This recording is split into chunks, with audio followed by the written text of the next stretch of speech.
Sabe, quando a gente pensa no Brasil, logo vem umas imagens na cabeça. Futebol, carnaval, a imensidão da Amazônia. Mas e se essa imagem toda que a gente tem, até o formato do país no mapa, for só o comecinho de uma história muito, mas muito mais complexa e surpreendente? É nisso que a gente vai mergulhar agora. Nossa jornada começa com uma pergunta que parece simples. Aquele mapa mundi que a gente vê todo dia, o quão preciso ele é de verdade? A gente cresceu olhando para ele na sala de aula, nos livros, e meio que aceitou como se fosse um retrato fiel do nosso planeta. Pois é, a verdade é que não é bem assim. O que a gente vê aqui é a famosa projeção de Mercator. Ela é a ótima para navegar, mas distorce demais o tamanho das coisas perto dos polos. Olha só Groenlândia, parece quase do tamanho da África. Mas na realidade, o Brasil, com seus 8,5 milhões de quilômetros quadrados, é quase 4 vezes maior.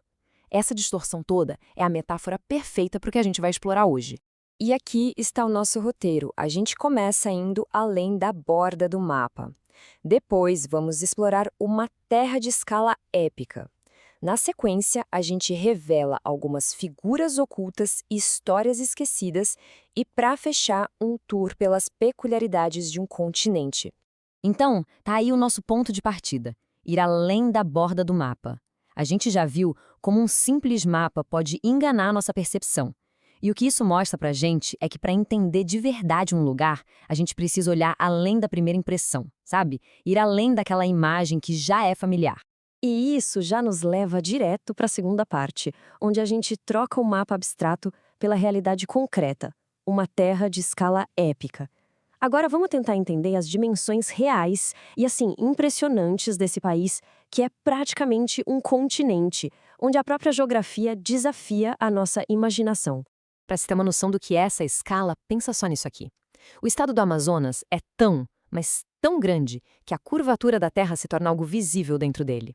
A queda vertical de uma ponta a outra do estado é de 80 quilômetros. Isso é quase 10 vezes a altura do Monte Everest. Uma distância vertical gigantesca dentro de um único estado. Agora, olha que interessante como isso aqui muda nosso mapa mental. O ponto mais a leste do Brasil, no Nordeste, fica muito mais perto de 13 países africanos do que, por exemplo, da Flórida, nos Estados Unidos. Isso meio que redefine nossa ideia de proximidade e lembra a gente das conexões profundas, geográficas e históricas entre a América do Sul e a África. E já que a gente está falando de conexões inesperadas, aqui vai uma pergunta para testar as nossas suposições. Qual nação europeia tem a sua maior fronteira com o Brasil? Pensa bem, porque a resposta pode não ser nada óbvia. A resposta é a França. Pois é, a fronteira do Brasil com a Guiana Francesa, que é um departamento ultramarino da França, tem 730 quilômetros. Isso quer dizer que, legalmente, a Guiana Francesa é tão francesa quanto Paris, faz parte da União Europeia, então sim, para ir do Brasil para a Europa, tecnicamente, basta atravessar uma ponte. Bom, agora vamos deixar um pouco os mapas e as fronteiras de lado para viajar no tempo. A gente entra agora na nossa terceira sessão, figuras ocultas e histórias esquecidas. Toda nação tem sua história oficial, né? Mas as histórias mais fascinantes, muitas vezes, estão nas entrelinhas, com gente que a narrativa tradicional acabou esquecendo. A gente aprende na escola que o descobrimento do Brasil foi em 1500. Mas essa linha do tempo aqui sugere uma história um pouquinho diferente. Em 1531, uma expedição encontrou um europeu, o tal Bacharel de Cananéia, que disse que já morava no Brasil há mais de 30 anos. Isso quer dizer que ele chegou antes de 1500, talvez deixado por alguma expedição secreta portuguesa lá por 1498. Outro ponto-chave, a independência. A imagem que todo mundo conhece é a de Dom Pedro gritando às margens do Ipiranga.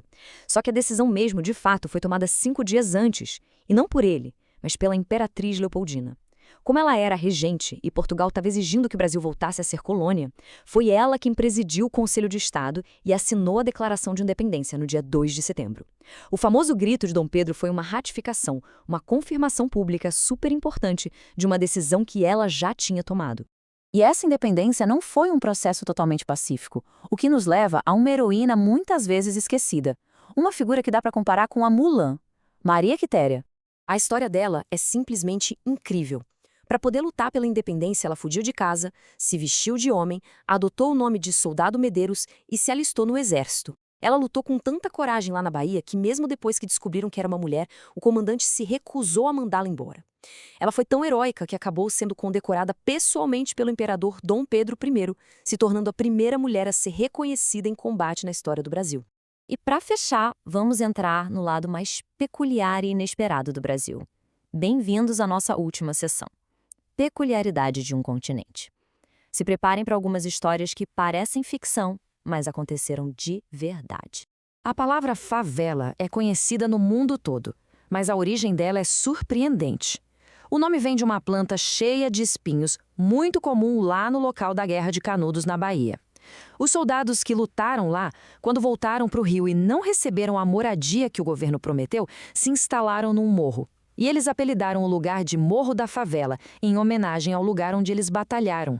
Falando em nomes, o sobrenome Silva é tão, mas tão presente no Brasil que, estatisticamente, mais ou menos 1 em cada 10 pessoas tem esse nome.